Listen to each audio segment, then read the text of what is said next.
Hello everyone, my name is Matthew Etline and this is my midterm presentation for CIS 3367 at Baruch College. The midterm assignment was to showcase some of the features of Excel by choosing a topic that I am passionate about and creating some interesting dashboards. For my presentation, I've chosen NFL football. From August to February every year, almost every Sunday, I am somewhere watching a football game. Usually it would be Jets or Giants, but I enjoy watching any team. One of the great things about sports is the statistics, partially because it shows the history and development about teams, but also it can be a basis for trends on what to expect in the upcoming season, and that can also help if you're a gambler and you like sports betting. My goal here is to create a dashboard that will showcase the history of football statistics from the very beginning to today. I came across a set of data that has every team listed from 1921 to 2015. The data set lists each team by year and shows the wins, losses, and playoff winners and some other numerical indicators on swing. The data has almost 2,000 records, which means that there were almost 2,000 teams since 1921. Because football has evolved over the years, teams have been added, names have been changed, and even teams have moved from city to city.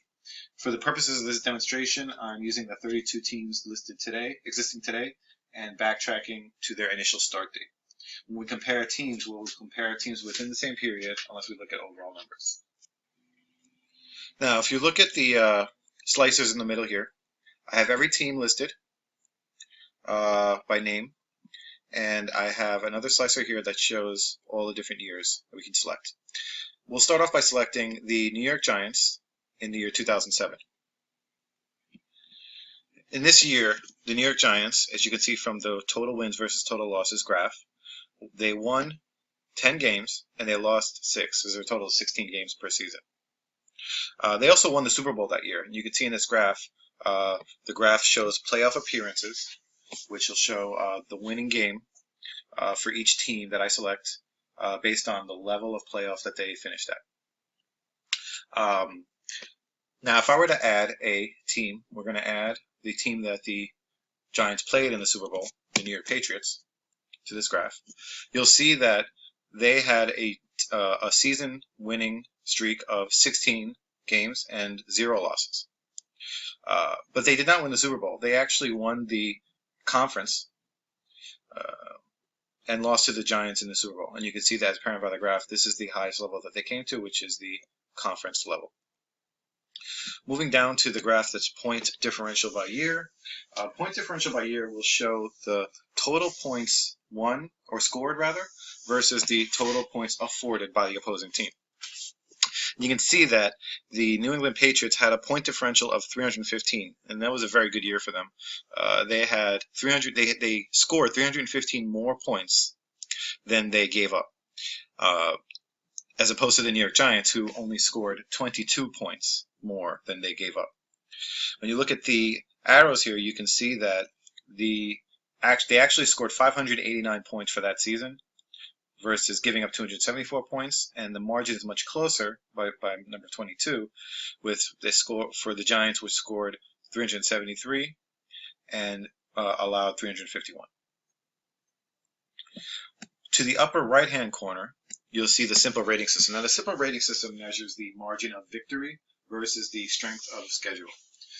Basically, what that means is the margin of victory is how well the team does against, or how well the team did in that year, and the strength of schedule is how well did their opponents do. Their SRS, the simple rating system, will show the difference, or will add or subtract the two numbers. So the Patriots simple rating system in this case is 20.1 because they had a margin of victory at 19.7 and a strength of schedule of 0.4, meaning that they were very victorious that year, and their opponents actually were not that challenging to them. As opposed to the New York Giants, who have a rating of 3.3 because their average margin of victory was 1.4 and their strength of schedule was 1.9. So they didn't have very good competition. Moving over back to here, I'm going to select a few more teams. We're going to select the Chicago Bears. We're going to select the Green Bay Packers. We're going to select the Indianapolis Colts. Now you can see that after adding these to the slicers, the wins versus losses graph have added the additional information, who won for what their scores are. The Chicago Bears, not their greatest year, were 7-9 that year, as opposed to the Green Bay Packers, who were 13-3.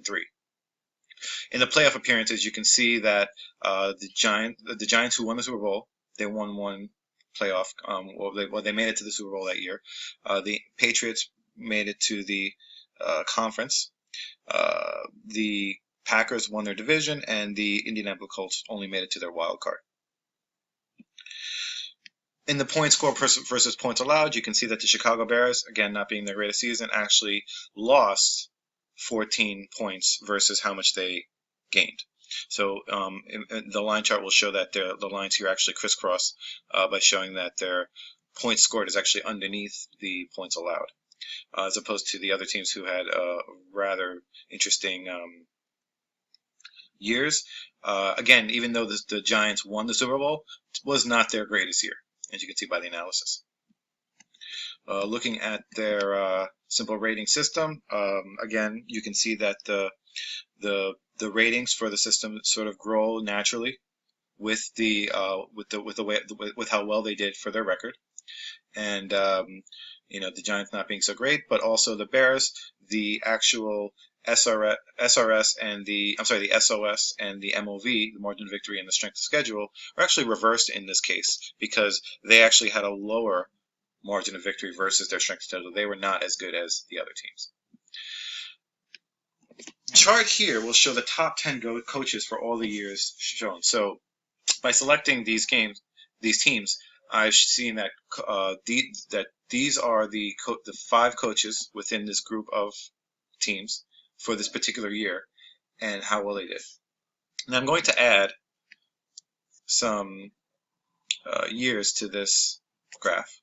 As you can see, based on all of these years, we can see that Coach Belichick won the most games, whereas Coach McCarthy won 86 games, Coach Coughlin won 71 games, Coach Smith won 52 games, so on and so forth. And if I were to add another, let's go back to 1998 to 2014, you can see these are the top 10 coaches. And again, Coach Belichick of the New England Patriots, although cheating aside, has taken the #1 spot significantly. Selecting this many years, we can also go back to our charts. We can see because we're doing multiple years now, we can see their total wins versus total losses. Again, the Patriots killing everyone in this competition. We can see how many playoff appearances they've had. So in this set of years, the New England Patriots have won this many wild card games, this many divisions, this many conferences, and this many Super Bowls. They've actually won 4 Super Bowls since 1998, which is pretty good.